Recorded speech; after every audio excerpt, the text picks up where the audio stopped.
All right, guys. Well, thank you so much for both taking the time today. I'm excited to chat. How are you guys doing?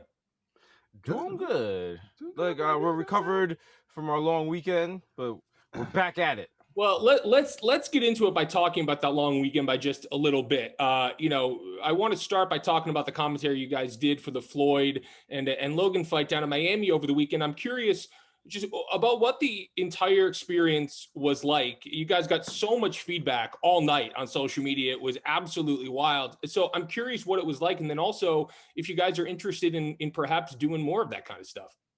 Oh, I mean, Yeah, definitely, man. it was one of those things. Like we got the TV show, we've done live tours and everything. This was completely different. This was like when it's like we knew what we were getting into until it actually happened. When the sprinter van picks us up, and now we're going through all the security, and then we pull up at the Dolphin Stadium, and we're like, whoa, whoa, whoa, whoa, whoa, hold up, wait. Hey. And then we go to like the center stage, and you just see like the whole like people are filing in, all the security, like, and then even just being in the same room as Mayweather. It was such a big event, but like shout out to Showtime giving us the chance. We had the time of our lives, and it was so much fun. It was just like it did not feel like work. It felt like we were all at a big fight party, and just me and Mero were the loudest voices in the room. Yes, Yeah. absolutely. That's the bullseye energy, and it was dope because it just shows like Showtime has confidence in us because like like when we first signed on, the first Wilder Fury fight we attended. And we weren't Right. scheduled to do anything there, but they just were like, "Hey, we love you guys so much. Hey, call this undercard fight." And we went in there with Brian Custer. We did it, and it was fun. And it was just like, Yeah. I guess they must have seen something there. We know what we bring to the table. You know what I mean? Yeah. Like Sure. you know the vibes. Yeah, So yeah. like Desus said, it was just like having been to so many fight parties and like talking about the fight as it's happening, people want to hear that. Yeah. You know what I mean? Yeah. Along with like there goes the right, there goes the left. Oh, he's Yeah. And Yeah. to finish what So you it were was- saying, Daniel, about the support, fam, like people loved it. Like the tech, like as we're doing it, my text messages are blowing up. I'm looking on Twitter. Yeah. People were just like, "Oh my God, Desus Mero is so funny," and it's just like we definitely like Showtime was so happy. We definitely want to do more stuff, and we're down to do more Right. stuff. And I think the funniest part is the antidote.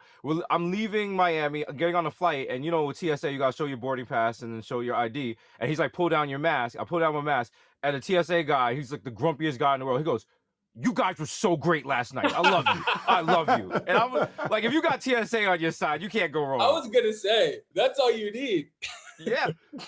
Well, I'm curious about what you guys feel about the state of the combat sports world at the moment. So much has been made of what these celebrities being in boxing matches does, how that transitions even to like MMA. Where do you guys think combat sports stand? Certainly boxing. Do you think that things are in a good place, or they're in a scary place where things might be able to, going off a cliff here soon? How do you feel about the current state of combat sports? I mean, like you're talking to two guys who like I said, like we were the guys at the fight party. You know what I mean? So like that's a great question because we're not the guys to ask. You know what I'm saying? Like Right. we just enjoy watching like fights. You know what I'm saying? So Maybe in the sense of like as a fan, Right. right. where do we stand with all this stuff? I mean, does it become too much at some point? Do you know what I mean? I think we're at an interesting point right now. It's similar to kind of the position baseball's in, where you have a lot of people who like the old traditional style, Sure. but as the new generation comes up, they don't necessarily like that style. They don't like the lack of action. They don't like just the sticking to the fundamentals. That some of them want that razzmatazz. They want the spectacle that was yesterday. They want the Migos performing, and they want all the background and the drama and the build up. And it's like I kind of see it like maybe the TikTokification of sports. Sure. And like we're not the ones to stop. If that's what the next generation wants to see, that might be the direction it's going. But you'll always have the traditional sports. You'll always Yeah. have like, because even with the fight we went to on Sunday night, the Herd fight, that was Yep. a really That good was a fight. banger. That was a banger. That was traditional pugilism right there. So I mean, I don't. Maybe they have to find a balance. But yeah, I Yeah. know. I can definitely see like if I was like a traditional boxer kind of guy, I would have been outraged by Saturday. But I read this online, which puts it in perspective. If you're like a basketball fan, don't think of Sunday night as like a playoff game. Think of it as MTV's Rock and Jock. You know what I'm saying? Oh, It was just sure. like Yeah. an outer liar out there. I think that's the thing, right? I think that's a perfect way to look at it. It's almost something different. And if it gets people to pay attention to the sport, as they obviously did over the weekend, who can argue with that, right? Right. And also to Desus's point, like I think Showtime like hit it out of the park. And this is not me being a homer and like being like Showtime for corporate. Showtime. But like but like they really did it smart. Like they sandwiched like these two like legit boxers in between, you know, like spectacle. You know what I mean? And like viral, like yo, eyeballs. You know what I'm saying? So like they're giving the purists what they want, you know, with the herd fight, and then you're getting like the younger guys with the Mayweather Paul fight. So it's like, you know, a healthy balance and stuff, and that's great because like every prize fight is like that. You have your undercards. It's not, you're not going to see one fight. You're going to see like a couple of fights. So I think that balance, like they struck a perfect balance and they did it like to a T. Yeah. So shout out to them. Shout out to Showtime. I want to ask about whether or not you guys ever fight with each other. I think it's interesting to talk to friends who are creative.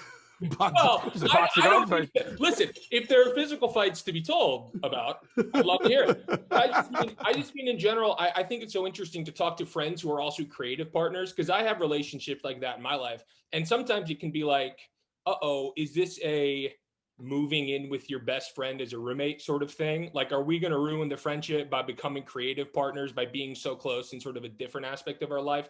How cognizant are you two of maintaining that friendship while also sort of pushing forward each other creatively? We don't really have a choice, because it's not anything we think about. Like, I think the perfect example would be, again, the Mayweather fight.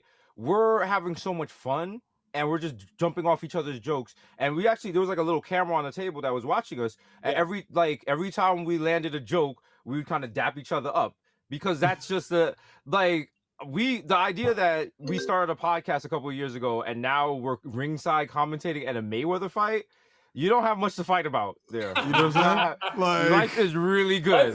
Life is really good. You know what I mean? Yeah. Like, I hear you. Like, yeah. So I mean, like and it's not, the way we work is not really, I want to do this, I want to do that. It's like, I want to do this, I want to do that. All right, we'll both do that at the same time. So that's kind of how it works. It's like the yin and the yang. Sure. Yes. Oh wow. Wow.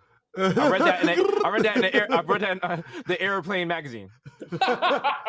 Well, yo, and also to pick for real, and to piggyback off of Desus, like there's the third bodega boy, Victor, who's just like behind the scenes, and he's just kind of like, you know, like when we want to pursue our own interests or whatever, he makes those lanes for us. You know what I mean? Like we always form like Voltron to give people like this like juggernaut of like mirth and like love and shit, but like, you know, like you want to branch out and like we want to like have Bodega Boys take over the world, you know what I mean, and be like the biggest brand ever, you know, and to do that you got to like, you know, spread out. So you know, there's never like, yo, what are you doing? I'm doing this. It's just like, yo, go ahead, yo, hey, you know what I mean? Like it's dope to be part of something where like you're hyping each other up, you know what I mean? And there's no like, this motherfucker's doing this shit, man, fuck this.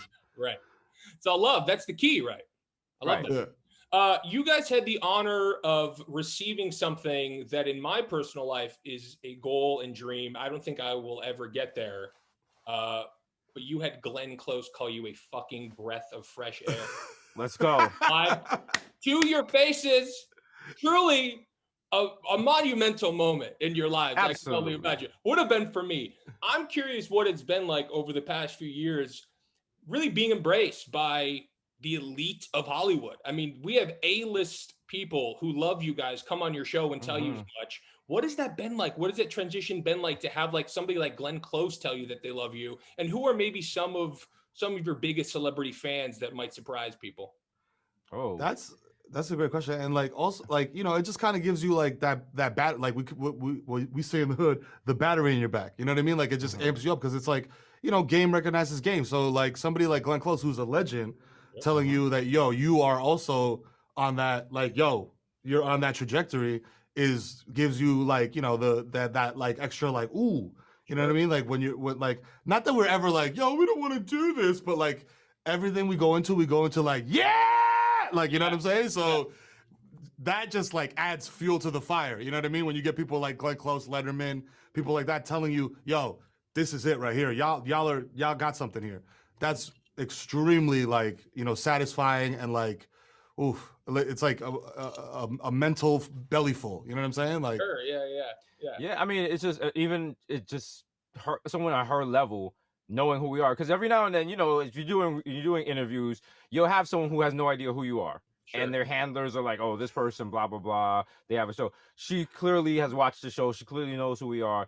And that's when you're just like, whoa, this person has no reason why they have to stop their busy schedule to check out our show. But then when you meet someone like a superstar, a famous person, like I remember I was in LA and I ran into Chris Paul in the lobby of a hotel. And he's like, bro, when am I going to be on the show? And I'm like, I'm like, bro, we'll do it right now. Like, it's just like stuff like that. Like, it blows your mind because we don't even think like it in our head. We don't even think we're on these people's radar. And then like even Obama watches the show. Obama was like, yeah, I heard all the little jokes and stuff. And the idea of like Obama just sitting home with Michelle, just curled up on the couch watching our show. Desus and Mero, one of those things. Michelle. Yeah, I mean, it's mind blowing. It's just mind blowing, and like Meryl said, it just puts the battery in your back. It just makes you keep going because you know you're doing something right if those people are watching your show. Of course, that's a fact. Yeah. You guys have such a history of obviously being kind of politically engaged and involved. You know, dating back to AOC being the first guest on your show. I'm curious, sort of a two-part question here. What are your sort of current thoughts on the state of the mayoral race in New York? And I'm wondering what we can maybe expect moving forward from the new season in terms of being politically active and involved. Good question. As far as the mayoral race, I think it's everyone's like, it looks like a mess because all the candidates are a little over the place, and some of the top candidates are not necessarily the best probably for New York. But thankfully, we have the ranked voting system this year, which changes everything. That's a completely game changer. That's like, again, like Rock and Jock, that's like the 50-point shot. You know what I mean? Because like now people can vote against who they don't want on the ballot. And I think that's going to be important. It's kind of like in the first episodes of every season of American Idol, how everyone is in that conference room and they get the papers and they're like, oh, you're going to LA. Yeah. Like, we can't really pick anyone right now because it's so all over the place. But once we get it down to who's actually on the ballot, then probably, like, we've been political. Maybe one of those people might end up on the show because that's kind of the platform. If that's what we see is needed, that could possibly happen. But yeah, I think it's just important that everyone in New York knows how to do the ranked voting thing, because nothing's worse than getting in the voting booth and having no idea what the hell is going on. And shout out to all the people who help you there, because they be going through it. I can see it. They're burned out. Let's do a little education before we go there. Amen. For real. Do your homework. Yeah. Yeah. Oh man, I know those poor. Because we're gonna hate who it is. We're gonna hate whoever it is anyway. Let's be real. We're New Yorkers. Yeah. It don't matter. It don't matter who it is. It's so it could be Patrick Ewing, and we'll still be like, "Fuck you." It could be Derek Jeter. We'll be like, "We don't care. We want like, free MTA." You go in there with these people are going in there with like their hearts, and they really want to change. And we're like, nah. Fuck you. I don't like it. Fuck you. It's also funny being like, I live in LA, so it's been I'm relatively like engaged in what's happening in New York, but it does feel like from an outsider's perspective because it's not in my face all the time. So every time I do try and like get engaged with what's happening, I'm like, what is going on? Yeah, it's so weird because it's like I was arguing with someone about, not arguing, like someone was in my mentions about a mayoral candidate, and they were going super hard for one candidate, and I was like, wow, I guess they're gonna get their vote. And I looked, and they live in like Sacramento, and all their tweets are about this one candidate, and I'm like, what do you? I was like, this is not Sim City. We live here. Don't do that. Yeah. Like, for real, man. Like it's a little wild. You got people in Idaho being like, I think you should vote for so-and-so because they're going to fix the MTA. I was like, do you know? MTA is an acronym. What does it stand for? Give back to potatoes. You know what I mean? Like, come on. It's crazy. You guys have really helped usher in a newer, more exciting, diverse, certainly landscape to the late night television world. Obviously your show, Z-Way doing her thing, doing crazy stuff. Amber Ruffin has her show. So, tides are changing a little bit. There's obviously an insane amount to do and further to go. So I'm wondering what you guys are not seeing on late night right now that you would like to see more of. Ooh, hey, that's a good question. Not to put you on the spot. Yeah, that's an excellent question. Yeah, no. You know what the thing is? It's weird because I'm wondering if late night is disappearing because of streaming and like the idea of appointment television. Right. It seems because I always age myself when like someone's like, "What? Tell me about," like they're telling me about the show, and like because I am a boomer, I'm like, "What channel does it come on?" They're like, "That's not how it works, pops." No, but what app? Yeah, and it's like even my nephew. The idea of like he's like, I want to watch Mickey Mouse, and I'm like, it's not on now. He's like, what? And then he goes on Netflix and it's on now. And even the consumption of our show is not necessarily, people don't necessarily watch it late at night. People watch it kind of in the daytime sometimes, or they watch it when they want to watch it. But as you said, we're adding more diversity to it, and I mean more voices. And I think there's definitely people who we don't even think about who probably need representation in late night television, because I think there's nothing, we always get people like, oh, it feels so good to see myself out there. So there's definitely groups that are not probably represented in there, and they need to have their voices heard, because we're at a good place now in television where, because again, there's so many channels and so many different platforms, everyone can have a shot. You can have the most niche programming available and the community will find it. It's like, I know on my television, it's like one of the higher channels, there's like a Hebrew late night show, and it's like for New Yorkers. I don't understand it, but I'm just like, it's on there and it's running late. It's like, if you can see, it's been running for years, and I'm like, see, it's for somebody. It's for somebody. There's and I think if everyone gets a chance to sit at the table, the viewers will find them. Yeah. And like I've always said, like our show, what makes our show a late night show is that it's on late at night. You know what I'm saying? Like that's the only thing that makes it a late night show, because everything else, there's nothing that you would look at and be like, okay, this is definitely a textbook late night show. You know what I'm saying? Like, there's no monologues, there's no, you know what I mean? Like, other than us having to guess, like, what makes this show a late night television show? You know what I mean? Other than the time slot. So, like Desus was saying, like, times are changing, man. Like, people, like, I remember, like, I'm washed, I'll admit, you know what I'm saying? Like remember the TGIF days and, like, stuff like that? Like, that stuff, like, doesn't really exist anymore. You know what I mean? Like, unless it's like some cultural juggernaut type of thing. But most people are watching the TV on the, like, on the fly, bro. Like, nobody's sitting down like, yo, I'm going to sit down at this time right today to watch this shit right now because, forget everything else. I'm doing this right now. Yeah. You're in the gym, you know what I mean? You're on your iPad, whatever. Like, so, the times, they are changing. Yeah. Well, I will say this. I do wish for late night, I want Adult Swim to bring back like the really weird shows they used to have. Right. That would freak you out. Like the ones that even if you didn't do drugs, you sat there like, yo, this would be so much better if I did drugs. And then you might do drugs. You just sitting there like, whoa, Tim and whoa, this is wild. Like we need more stoner stuff at night. Yeah. Like even if you're not like high out of your mind, there's a reason you're watching cartoons at 11:30 p.m. Something's going on in your life. Like I remember this was a big. This is a knowledge dart right here. But I remember one of the earliest life lessons I learned: if you're alive to watch, if you're up to see when Adult Sim cycles and restarts, you gotta get your life together. If you're sitting there and you see the same Family Guy episode again that you saw at like 10 p.m., you living wrong. You're living wrong, dog. Yo, if the infomercials come off and they're selling Jesus water, you're living foul. Oh, you know what together. I know. Like I remember in college, if I would like wake up in the middle of the night, the TV was still on. There was always this one infomercial on. It came on at like 3 a.m. every morning. If I woke up and that was on, I was like, I'm not. This is. This is not. I'm not living right. Bad. You just eat the slice of pizza that's on the floor. Like, damn, I gotta do better. even in college, I was like, this feels not quite right. Right.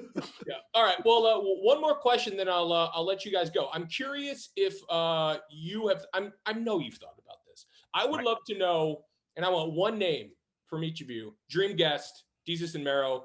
Top of the heap from both of you. Who's the dream guest that you haven't had yet? You've had some of the biggest names in the entire world. Who's number one for each of you? Ooh, Rihanna. Ooh, okay. Damn, that was a good one. Who had that ready? Had that ready. That was in the chamber. Because people were starting to ask us this now, so I have to have it ready. Yeah, I know. Damn. And I'm like, our default before was Obama, and now that it's gone, we gotta get a new one. Like, and it's so preloaded for me that I'm like, Obama. And we're like, oh, we did that. Yeah. Yo, now honestly, like, if like I'm like a sports guy. Like, I think it might be Derek Jeter or Patrick Ewing. Like my sports idols growing up. But like on some like, yo, let's sit down and like talk about like all these moments in your career. Yeah, like a deep dive type of talk. Also, Trae Young. We got to talk to him. Come on, bro. Come on, Ice Trae. The bow in the garden. You ain't have to do that, bro. Oh, just twist a knife. Are you guys at a point now where you can appreciate Trae Young and just like lean into what he's bringing? Absolutely.